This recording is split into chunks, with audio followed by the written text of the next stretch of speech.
nous sommes le Lions Club, nous sommes le Lions Club Can-Europe et nous avons monté ce salon au bénéfice de nos œuvres et exactement ce salon-là au bénéfice de l'hôpital de Grasse.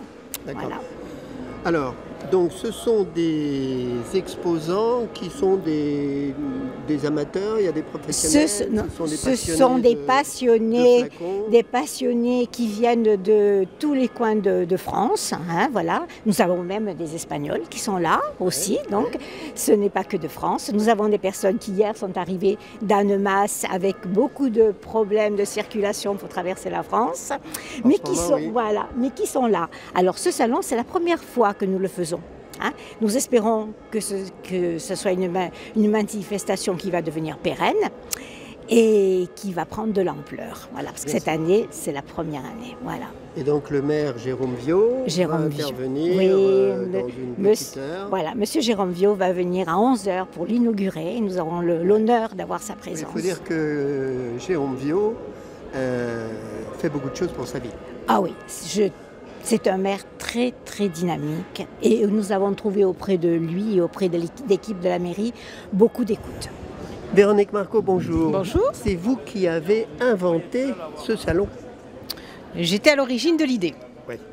Je vous explique un petit peu la genèse? Tout à fait. Alors, donc je suis nouveau Lion et comme au Lions Club Can-Europe et comme chaque nouveau Lion qui rentre dans un club, on doit proposer un projet. Et donc c'est la règle du jeu général. C'est la règle du jeu général, tout à fait.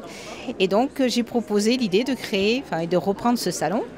Ça a été décidé en club, le club m'a suivi et on a lancé l'idée. Voilà. Et moi-même, je suis collectionneuse. C'est comme ça que j'ai eu l'idée. D'accord. Et vous êtes Lions depuis combien de temps? Alors du coup, j'ai été intronisée il y a 2 ans. D'accord. Et alors, pour organiser ce salon, quels sont les efforts que vous avez dû fournir? Oh là là. Les différentes démarches. Donc on a contacté la mairie pour savoir si la mairie de Grasse, savoir si on pouvait lancer, s'ils nous suivraient. Donc la mairie a immédiatement répondu présente. Et voilà, ensuite on s'est promené dans les salons de Garon, de Plante de Cuques, savoir si les exposants nous suivraient également. D'accord. Donc tout le monde a répondu présent et c'est comme ça qu'on a commencé à lancer le salon. Parce qu'il existe des salons de même nature sur oui, le bien sûr, français ou ailleurs, je suppose. Français, et nationaux, national, etc. Oui, bien sûr. D'accord. Et après, pour l'organisation, la mairie s'est donc occupée de trouver la salle. Oui, la mairie a proposé cette salle. Ouais. Et ensuite, nous, on est organisé en commission. Donc, je suis à la tête de la commission, de cette commission-là. On a des lions autour de nous qui nous aident. Et voilà, et on a travaillé pendant 1 année. D'accord. Eh bien, parfait. Voilà. Merci. Merci à vous. Bonne journée. Au revoir. Bien, mesdames, messieurs, je pense que cette journée démarre sous les meilleurs auspices. Nous avons plusieurs visiteurs et ils continuent d'accueillir. Ce matin, donc, je répète cette invitation à un cadeau offert par la municipalité de Grasse en présence de M. Jérôme Viau, annoncé, M. le maire de Grasse, président de la communauté d'agglomération des Pays d'Azur. Nous vous rappelons que c'est le Lions Club Can-Europe qui a un stand dans la salle, qui a organisé, c'est son premier salon en Grasse, des miniatures de parfum, des petits alambics, vraiment des objets magnifiques. J'espère que nous espérons tous que vous trouverez les possibilités d'offrir des cadeaux, d'agrandir notre collection, de faire des échanges. À tout à l'heure. Alors Jean-Pierre, il paraît que c'est vous l'historien Tout à fait. du flaconnage. Notamment sur Grasse, c'est la ville de Grasse. Ouais. Incollable. D'accord. Alors là, on est devant une vitrine. Tout à fait, oui. Avec des pièces exceptionnelles venant de M. Marcel Poteau, qui était un artiste qui a travaillé sur Grasse et qui a travaillé pour beaucoup de parfumeurs, notamment des parfumeurs de Grasse comme les Fontaines Parfumées et Molinard. D'accord. Et vous avez là, par exemple, la fameuse cigale qu'on connaît très bien de Molinard. Il a également fait la même pour les Fontaines Parfumées. Vous avez ici un flacon extrêmement rare, mais rarissime, une pièce qu'on n'a jamais vue, fait par lui, donc par Marcel Poteau, dans son coffret, d'origine. D'accord. Idem pour les 4 saisons. Les 4 saisons, les 4 flacons avec leur frise devant. C'est printemps, été, automne, hiver. Avec un coffret que j'ai fait faire parce qu'on n'avait malheureusement pas de coffret. Ah oui. Et il y avait 4 parfums différents? Il y avait 4 parfums différents. D'accord. L'étiquette, on la voit par transparence. Et juste pour l'authentification de ce coffret, vous avez ici une facture d'origine.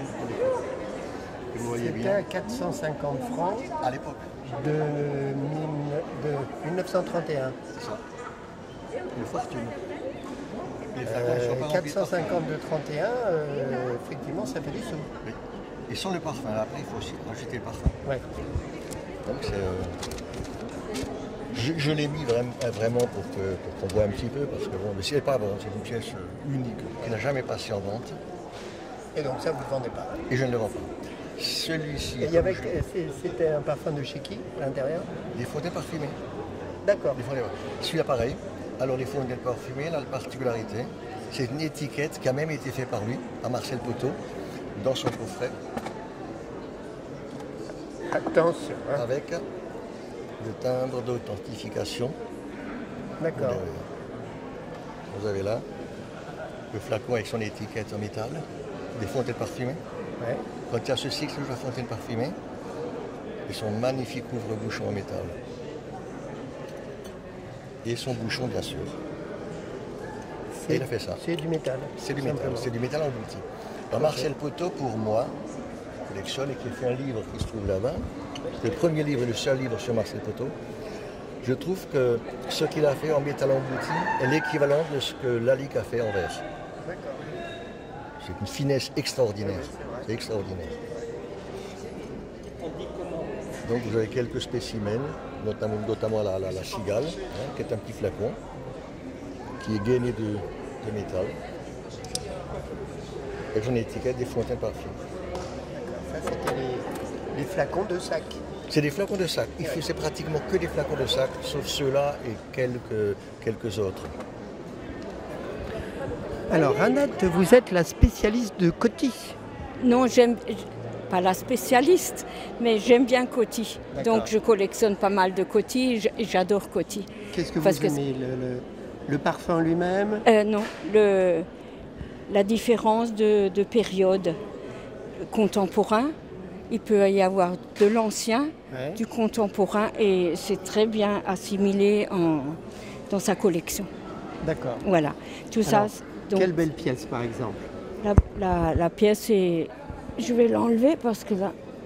Attention. Voilà. Chypre de Coty, c'est en Lalique. Oui.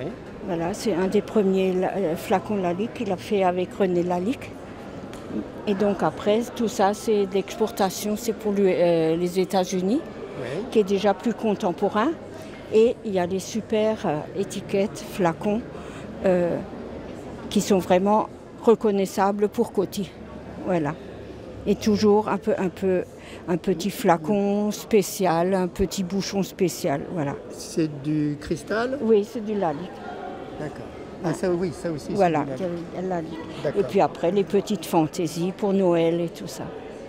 Parce que tout ça, on pouvait le trouver dans les villages. Parce que dans les villages, il y avait des drogueries. Oui. Et donc, ils les vendaient, Coty se vendait dans les drogueries. Parce que sinon, les femmes, elles n'allaient pas tout le temps en ville et bien tout sûr. Ça, voilà. C'est quelle période? C'est période années 50, avant la guerre, ouais. Et les gens, et donc pour Noël, ils faisaient toujours des petits cadeaux pour moi, voilà. C'était le même parfum, mais avec des présentations différentes. D'accord. Voilà.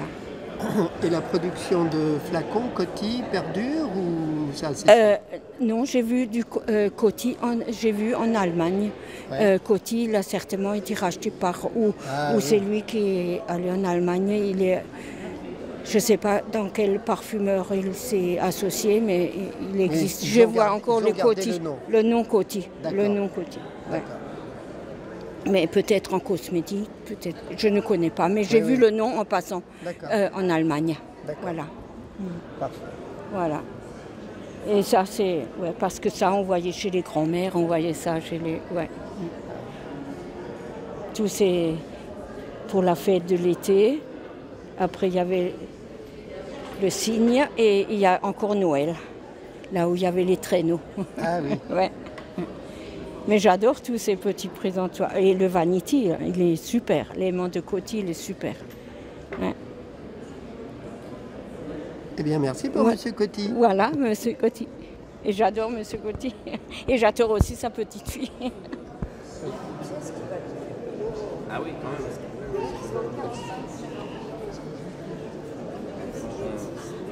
Ah ouais, mais c'est là devant. Là aussi. Ah ben nous avons TV06.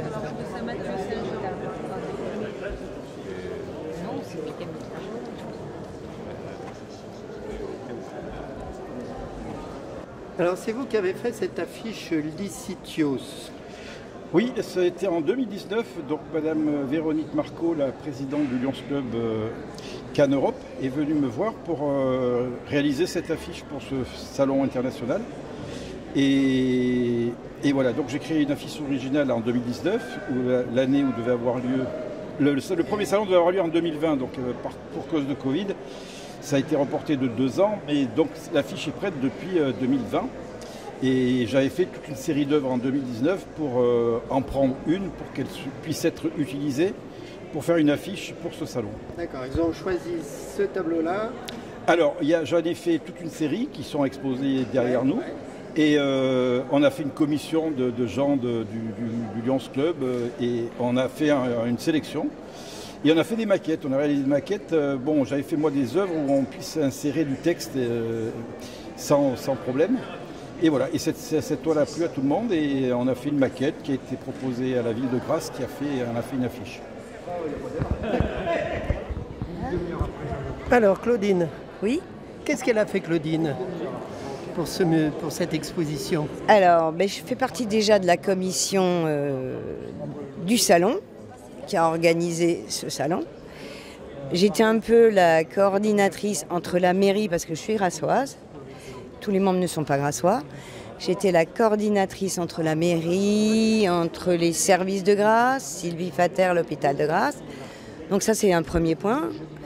Ensuite, on a quand même préparé, je pense que les autres l'ont déjà expliqué, donc je ne vais pas répéter ce qu'ont déjà dit les autres.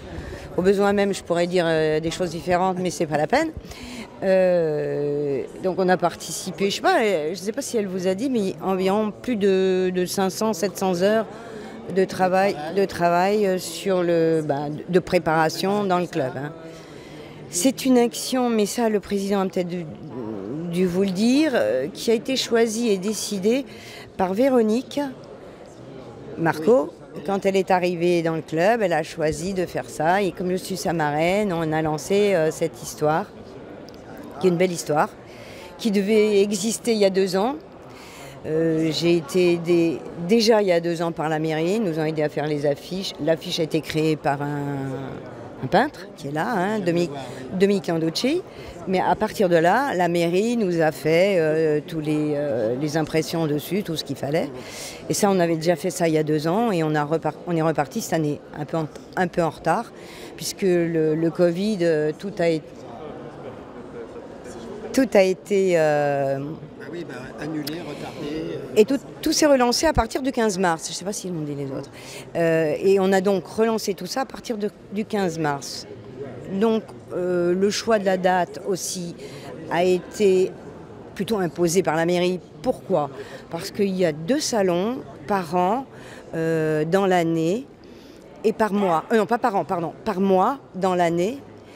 Donc nous, on avait choisi de se mettre sur le mois de juin, dans toute la France. Hein. Et le mois de juin cette année, il est très pris.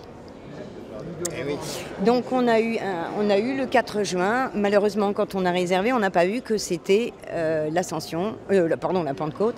Mais voilà. Donc on est arrivé, on a monté notre salon qui a démarré. On a monté en démarrant le 15 mars dernier. Et puis on est arrivé à aujourd'hui. Et tout ça pour le service du docteur Azuard, qui est représenté par Sylvie Fater. Voilà. Et oui, Azuard bien connu. Alors, Anne-Sophie Azuard maintenant. Alors, c'est qui sa fille? C'est sa fille. Alors oui, Monsieur Azuard est toujours parmi nous, mais c'est Madame Anne-Sophie Azuard qui a pris la chefferie de service qui est spécialisée en cancérologie sénologique et gynécologique et avec laquelle j'ai le bonheur de travailler au quotidien. Et elle ne peut pas être avec nous aujourd'hui parce qu'elle est de garde pendant 24 heures. Puis comme il y a un manque de personnel dans les hôpitaux, il faut bien que quelqu'un se dévoue. C'est ça. On va pas trop parler de choses qui peuvent passer, mais bon. Bah oui, mais c'est comme ça, malheureusement comme ça. Voilà, donc moi je tiens juste à vous remercier du fond du cœur parce que sans toutes vos bonnes volontés, on ne pourrait pas offrir aux patients ces soins de support qui sont tellement importants dans leur prise en charge. C'est ce que je disais, ce n'est pas une futilité, hein, c'est indispensable pour avoir une bonne prise en charge d'un patient en cancérologie. Donc vraiment merci. Et puis je pense que grâce à vous, c'est ce que je disais, je pense qu'à partir du mois de septembre, en tout cas j'espère, on pourra mettre en place enfin la sophrologie qui est tant publicitée par nos patients. Ouais. Donc voilà, merci beaucoup. Et disons, l'état psychologique du patient dans ces cas-là est très important. Il est primordial. À ce niveau, également au niveau médical, hein, je crois. Ah ben Madame Azuard, c'est la première à clamer, à nous aider, à nous soutenir pour ces soins de support. Il ne faut pas oublier qu'au départ, si les soins de support ont été implantés à l'hôpital de Grasse, c'est grâce à Monsieur Pierre Azuard. Oui. Et que sa fille, avec beaucoup de pugnacité, continue et on ne cesse de les faire augmenter. Quand je suis arrivée sur ce poste, on avait 7 soins de support. Aujourd'hui, on en a plus de 11. Et j'espère pouvoir continuer à offrir une palette de choix pour que les patients, en fonction de leur sensibilité et de leurs besoins, puissent choisir vraiment ce dont ils ont besoin. Parce que l'hôpital de Grasse n'est pas un des premiers à avoir un... Alors l'hôpital de Grasse est pilote en ce qui concerne la prise en charge des patients pour les soins de support.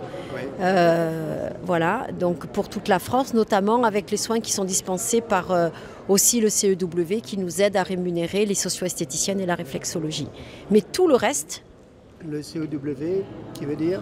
Alors, moi je ne suis pas très forte en anglais, c'est le comité exécutif Women. D'accord.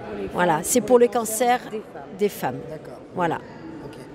Donc c'est le Lloyds qui vous accompagne. Alors oui, moi j'ai Madame Claudine Vieillard qui m'avait déjà plébiscité juste avant le Covid. Malheureusement, ça n'a pas pu se faire, donc j'ai été particulièrement touchée qu'aujourd'hui elle vienne me voir pour pouvoir, pour pouvoir bénéficier de votre travail et pour pouvoir offrir des soins aux patients.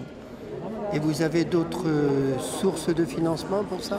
Alors oui, on a le Rotary aussi qui nous aide. Ouais. Et puis après, il y a beaucoup on fait appel à des dons privés avec des parfumeries, parce qu'il n'y a pas de petits dons, hein, tous les dons, parce qu'il faut beaucoup d'argent. Une journée de soins, c'est environ 220 €. Donc je vous laisse imaginer sur une année. Peut-être des spectacles, non? Alors non, pour le moment, on n'a pas eu cette proposition, mais moi j'accepte toutes les propositions, hein, avec plaisir. Filmé à Lanval. Oui. Parce qu'il y a les dames de Lanval. Oui, bien sûr. De ça. Et c'était Hubert Rive qui était intervenu, qui a une parenté avec l'une des dames de Lanval. Oui. Et donc il avait fait une conférence, ce qu'il sait évidemment très bien faire, et la salle était pleine. Et donc le fruit de cette conférence allait aux dames de Lanval. Alors nous, on a eu quelque chose qui a été organisé par notre maire, M. Jérôme Viau, il n'y a pas très longtemps, c'était le 13 mai. Il a organisé une soirée caritative dont tous les fonds sont reversés au centre de coordination. Et là, c'est un sacré coup de pouce. Il sait combien je suis reconnaissante parce qu'il nous aide énormément à l'hôpital et notamment en cancérologie. Ah ben Jérôme Viau est donc, un maire qui bouge. On a énormément de chance. Sa ville. Oui, et aussi notre hôpital, puisque nous, c'est le président de notre comité de surveillance de l'hôpital de Grasse. Donc voilà, c'est un bon soutien. Merci beaucoup. Merci beaucoup. Belle journée, merci. Au revoir, monsieur.